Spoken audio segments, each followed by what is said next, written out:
Indonesia Barat. Laga baru berjalan 5 menit, MU sudah dikejutkan oleh gol yang dicetak Yankuba Minte. Di menit ke-23, MU mendapatkan penalti usai Joshua Zirkzee dilanggar Carlos Baleba. Fernandes pun menjadi algojo dan sukses mencetak gol. Joao Pedro sempat mencetak gol di menit 53, namun VAR menganulir gol ini karena terjadi pelanggaran. Brighton akhirnya benar-benar kembali memimpin di menit 60 melalui Kaoru Mitoma. Penderitaan MU semakin parah setelah Andre Onana melakukan blunder di menit ke-76. Bola yang sudah ia tangkap justru terlepas dan mampu dimanfaatkan Rutter untuk mencetak gol ketiga. Setelah itu tak ada lagi gol tambahan yang tercipta dan skor 3-1 untuk kemenangan Brighton menjadi hasil akhir laga ini. Berkat hasil ini, MU kini menduduki peringkat 13 klasemen dengan 26 poin. Laga ini tersaji di Goodison Park Minggu malam waktu Indonesia Barat. Tim tuan rumah sudah unggul 3 gol di babak pertama. Dominic Calvert-Lewin membuka keran gol Everton di menit 13. Gol Iliman Ndiaye dan bunuh diri Archie Gray membawa The Toffees memimpin 3-0. Tottenham memperkecil ketertinggalan di paruh kedua melalui gol Dejan Kulusevski dan Richarlison.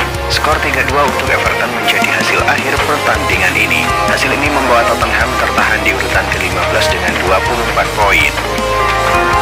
Manchester City benar-benar mendominasi pertandingan ini. Sementara Ipswich sendiri hanya bisa merepotkan sang tamu di awal-awal pertandingan. Pada menit ke-27, gol Manchester City akhirnya tercipta. Phil Foden sukses menjebol gawang Ipswich dengan sepakan kaki kirinya. Di menit 30, City mencetak gol lagi. Kali ini melalui sepakan keras Mateo Kovacic dari luar kotak penalti. Foden kembali mencatatkan namanya di papan skor pada menit ke-42. Di menit 49, giliran Jeremy Doku yang mencatatkan namanya di papan skor. City bisa mencetak gol kelima melalui Erling Haaland di menit ke-57. Pada akhirnya, gol James McCarthy di menit 69 memastikan laga berakhir dengan skor 6-0. Hasil ini membuat City kini mengemas 38 poin dari 22 laga dan mereka menempati posisi 4 klasemen sementara Liga Inggris. El Real menang dengan skor telak 4-1. Laga Madrid versus Las Palmas ini berjalan cukup berat sebelah, apalagi setelah sang tamu bermain dengan 10 pemain karena Benito Ramirez diganjar kartu merah di menit 64. Gol-gol Madrid di laga ini dicetak oleh Kylian Mbappe di menit 14 dan 36, Brahim Diaz di menit 33, serta Rodrigo pada menit ke-57. Sementara itu, gol Las Palmas dihasilkan Fabio Silva di menit pertama.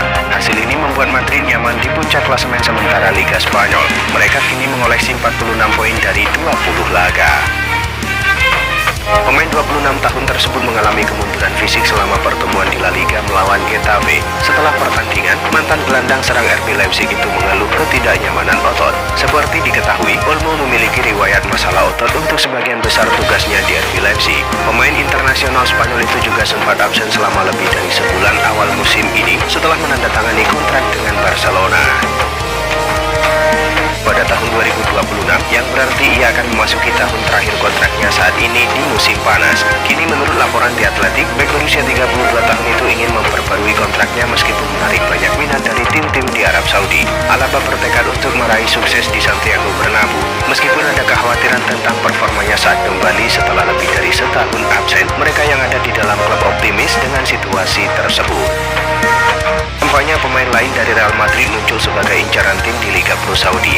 Menurut jurnalis Rudy Jaleti, Al-Hilal telah mengarahkan perhatian mereka kepada penyerang Real Madrid Rodrigo Goes sebagai opsi potensial untuk menggantikan Neymar di akhir musim ini.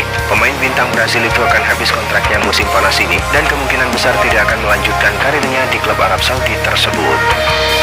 Marca mengklaim bahwa Madrid memiliki keyakinan The Reds masih bisa diyakinkan untuk melepas bek kanan andalannya sebelum kontraknya habis. Madrid disebut masih berusaha menghindari biaya transfer, namun mereka dikabarkan siap mengajukan penawaran yang menarik demi menggoda The Reds melepas bintang mereka. Laporan dari The Sun, Arsenal sedang mempertimbangkan langkah serius untuk menguji tekad Leipzig dengan tawaran senilai 70 juta pound sterling atau opsi peminjaman hingga akhir musim. Namun, agen Sesko sebelumnya menyatakan bahwa Leipzig kecil kemungkinan untuk melepas striker berusia 21 tahun itu di tengah musim.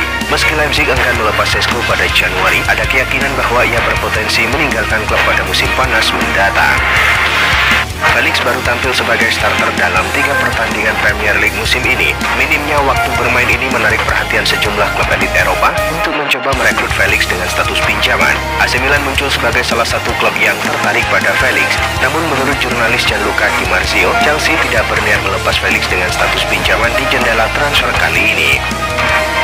Real Betis akan segera menyegel kesepakatan pinjaman untuk Anthony dari Manchester United klausul pembelian di akhir masa peminjaman dalam pembahasan Betis dan Manchester United. Pemain asal Brazil itu disebut terbuka untuk pergi dari Old Trafford pada bursa transfer musim dingin 2025. Selain itu, sebagian dari gaji Anthony bakal di-cover oleh Setan Merah, mengingat sang pemain mengamankan pendapatan senilai 200.000 pound sterling per pekan. Vide Vagnati berada di London hari ini untuk menggelar pertemuan dengan perwakilan dari Chelsea dan saudara Cesar Casadi. Mereka membawa proposal yang telah ditingkatkan menjadi 9 juta euro plus bonus. Tak hanya itu, di dalamnya juga terdapat klausul yang akan membuat Chelsea menerima potongan 40% dari biaya penjualan sang pemain di masa depan. Namun masih harus dilihat apakah tawaran itu cukup untuk meyakinkan klub dan sang pemain. Pelatih Juventus Thiago Motta memastikan bahwa Kenan Yildiz mengalami cedera otot. Namun tak diketahui secara pasti berapa lama Yildiz harus absen akibat cedera tersebut. Bagi Kenan Yildiz, ini adalah cedera otot perdananya sejak dipromosikan ke tim senior Juventus pada November 2023. Sebelumnya dia sempat absen selama 5 hari karena mengalami masalah perut. Menurut pakar transfer pemain Fabrizio Romano, Ali akan menandatangani kontrak selama 18 bulan dengan opsi perpanjangan 1 tahun berdasarkan jumlah penampilan atau ketersediaannya bersama tim. Ali sendiri mulai berlatih bersama Como bulan lalu sebagai bagian dari usahanya untuk kembali ke dunia sepak bola setelah karirnya sempat terhenti akibat cedera dan masalah di luar lapangan. Thomas Muller sedang berada di persimpangan jalan dalam 2 karirnya. Menurut laporan terbaru, Muller berencana untuk membuat keputusan mengenai masa depannya pada bulan April mendatang. Saat ini, ada kemungkinan besar bahwa musim ini bisa menjadi yang terakhir bagi pemain berusia 35 tahun tersebut yang telah menjadi ikon bagi klub. Direktur olahraga Bayern Max Eber menyatakan bahwa jika Muller memutuskan untuk melanjutkan karirnya, klub akan menawarkan perpanjangan kontrak selama 1 tahun. Eber menekankan pentingnya Muller bagi tim, mengingat pengalamannya yang luas dan kontribusinya selama ini di Bayern Munchen.